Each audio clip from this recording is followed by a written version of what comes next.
So, Mark, did you see that video from the Dirty Castle? Someone went into their room and there was a guy sleeping on their bed. They didn't know who he was, no relation to them. He seemed like he was passed out and his feet were a little dirty, which, reiterates the nickname. It wasn't just a guy, it was Big Daddy. Hey, Big Yeah, Daddy. Big Daddy. Hey, Big Daddy.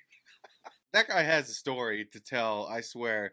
I don't know how your feet get that black, and you could tell he was just like passed out. Like, did he lose his shoes along the way, stumbled outside, and was just walking the strip? And then it's like, oh, this must be my room. I don't know. Would you even go in? I'd open the door, look, and then go downstairs. I would not go try to approach him. That's crazy. Yeah, they were brave. They just keep trying to wake him up and he doesn't wake up. And we don't really know. I haven't seen the follow-up if they got a free room, hopefully. And like you said, he has a good story. I feel kind of bad for him because his face is all over social media. This really blew up. He's famous now for all the wrong reasons. He's going to be Big Daddy forever at work now, if he has a job.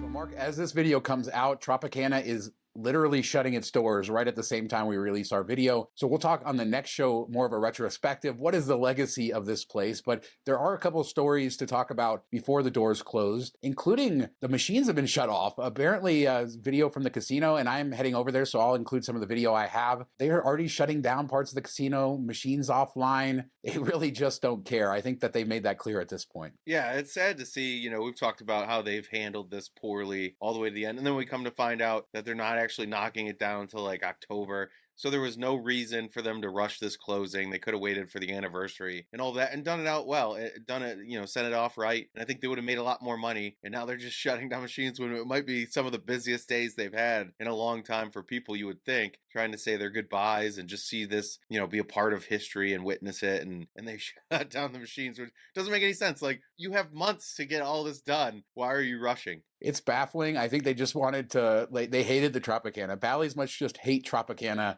and just want it to have this terrible ending. I don't know, because I don't understand from any perspective why they would do it this way. But they did, and that's where we're at. You mentioned their chairman of Bally said October is the timeline for destruction. He did say that there still is a chance of implosion depending on if they can get permitting for it. And it's going to take a long time, even after October, to clear the site for A's. So the A's stadium not even going to start construction until next spring. So we're still like a year away from even starting construction on the stadium, which is a weird timeline. But as you said, they could have kept it open 2 more days so it celebrated its birthday. Yeah, it would have been easy to do, and they could have made a big deal about it. They would have had newscasts out there, like all kinds of stuff. It would have been good for their pocketbooks, would have helped the employees with a couple more days of paycheck. All this stuff, I just don't get it. I wish somebody would sit down with them and be like, dude, why do this the way you did it? And hopefully we get that story at some point. And a couple other things that are interesting. When casinos close, their progressives have to pay, which is very interesting. But in this case, they're going to transfer them apparently to their other Bally's properties, and that can happen too. So people wanting to go get progressives, that's not going to happen.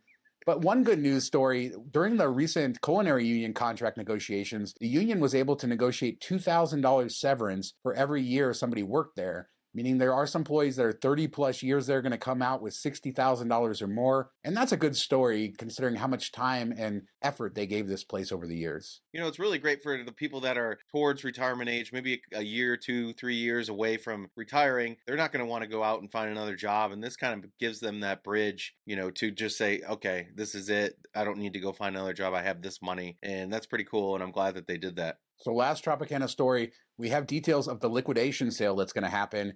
And we'll put a link in the description. You can register. I don't know quite how it works. I registered and they say VIP private tours. We don't know quite exactly the dates and stuff, but they have price lists and you can get a king bed for $99, a wood frame $6. There's chairs for cheap. Washcloths are $1 mark. So yeah, if you want some sticky Tropicana stuff, you can do it. But there are a couple of interesting things, but I don't know that they're going to be in large supply for people to get. But it's nice to just wander through a closed casino too, so I'll be heading over there. Yeah, I think it's cool and you might find something. I know you've bought stuff from when casinos have updated their furniture and stuff, so there is usually something you can grab that's worth it. And I don't know that the bed is that thing. I can just imagine what the black light will show if you do that. Plus, who knows if there's bed bugs in it and stuff. But no, it is kind of like like $1 Kleenex box holder. Who wants that? What are you grabbing the Kleenexes for? Like, who knows what's on those things? No thanks. Hey, Coffee Maker didn't have a price, so I'm assuming they're just giving those away for free. I don't know, but yeah, check it out. There's some interesting stuff. And it's not just the rooms, there's stuff from the casinos, the different restaurants. So there is some nice stuff in there, but like I said, it's limited supply, so I don't know how accessible that will be. But as you said, I have gotten stuff like the old Cosmo. In fact, as I record this, the desk that I use to record this on is a desk from Cosmo pre-renovation. So, there are some cool things there. Although I don't know that the rooms at Tropicana are as nice or anything there. But let us know if you're planning on going out there and picking up some good Tropicana stuff, because there's no chips left. They have a sign saying there's no chips left. You can't even buy that as a souvenir. Yeah, that's wild to me. They had to have millions and millions of chips. I don't know how you run out already, or if they destroyed them or what. I can't believe people would buy them up like that. So that's kind of crazy. So let's talk jackpots. Plaza released pictures of this guy who hit a $10,000 jackpot on a 50-cent bet on Lightning Link. And $10,000 may not seem that much, especially today in Vegas, but 20,000 times your bet, that is a jackpot if you ask me. Yeah, I think that's what makes it kind of crazy, like 50-cent bet. That's kind of what everybody envisions in their mind when they go to Vegas, especially when they're young. Like, oh, I'm going to put 20 bucks in, I'm going to come away with $5,000 or $10,000. And it almost never happens. And we never hear of this big of a payout compared to the bet size. So that's pretty cool. And I think this is like the best jackpot win we've ever discussed in those terms. Yeah, I mean, there are the occasional where minimum bets on some progressives can do $1 million and crazy stuff like that, but they're rare. And I've never actually heard of somebody winning those on a 50-cent bet. It's good to see that. Also at California downtown, somebody just hit Wheel of Fortune for 1.2 million. I don't know exactly what the bet amount was, but I guess no matter what you bet, if you win 1.2 million, it's pretty good. Yeah, it definitely is no $750 or $1,250, whatever that the crazy bets the guy was making that downloaded 20,000.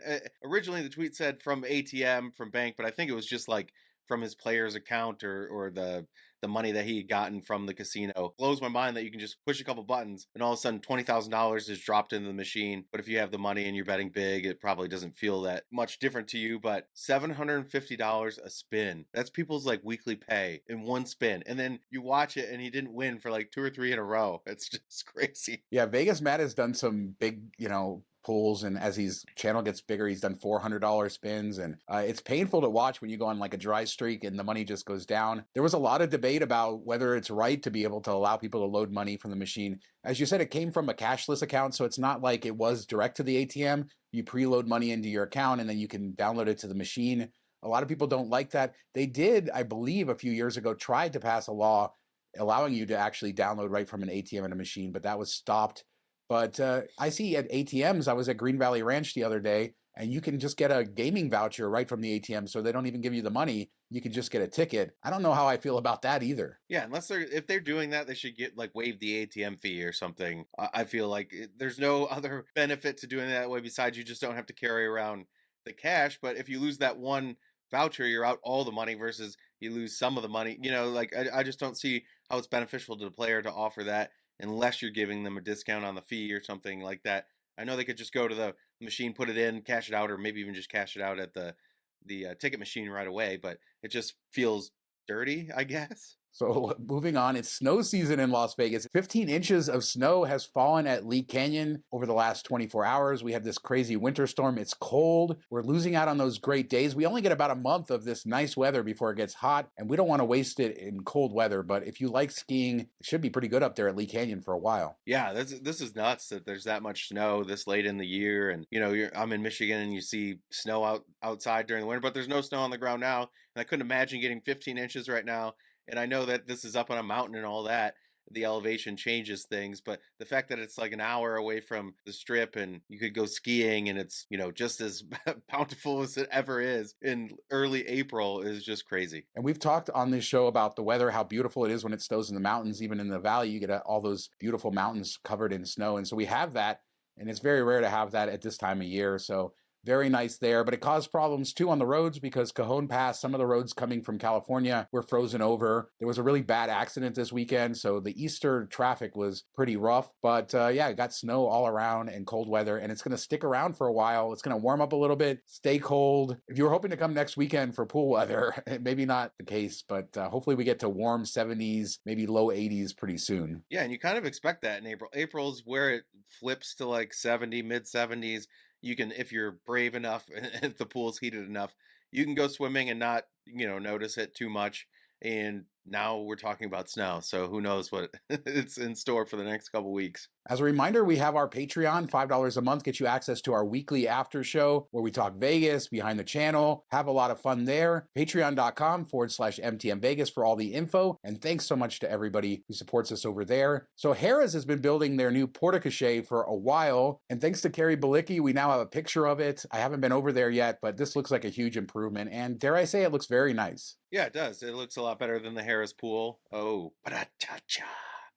I love to give shade to the Harris pool, the Holiday Inn pool, but no, it looks cool and gives you a good first feeling when you're getting out of the Uber or pulling up in your car. You feel a little bit better about the property versus what it was before, so that's always a good thing. And Harris is Harris, but it's good to see some improvement. Yeah, and over the last few years, whether you like it or not, they have improved the facade, new lighting, lots of LEDs everywhere. They freshened up the casino. Of course, they got rid of Winnie and Buck, which is a downgrade in my opinion, but it does look nicer than it did before, and give them credit for that. Mark's not a big fan of Harrah's.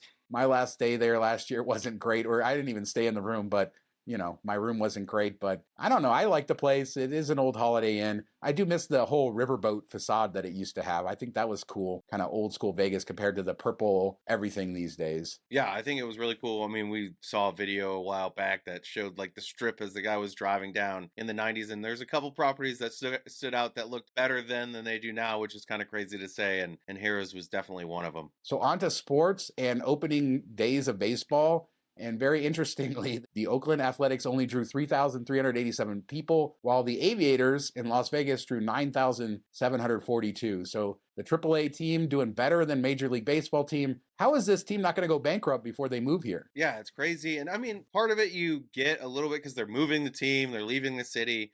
So I'm sure that upset a lot of longtime fans, but this isn't like new. It's not like this is the first time this has happened. Previous years, we've seen super low numbers, maybe not quite this low, but in the 5,000, 6,000, something like that. And it's impressive to see that many people come out for a minor league baseball team. And that kind of, shows that why maybe the Oakland wants to move there, the A's. If they can get those people over to the MLB stadium, it's going to be instantly better than what they have now, which is crazy. One of the bigger stadiums in the Major League Baseball, if not the biggest, largest capacity wise, and they can't get more than 4,000 fans, and you got this tiny minor league park, packed to the gills. So another sports story, the NHL is moving towards the playoffs, and there was an interesting thing happened against the Minnesota Wild. The Golden Knights, right now they're in third place in the Pacific, so they would make the playoffs. They probably will, but the Wild are kind of on the fringe of making the playoffs, and they pulled their goalie in overtime. And there's this crazy NHL rule that if the opposing team scores, then you lose your overtime point, and you get 1 point for losing in overtime.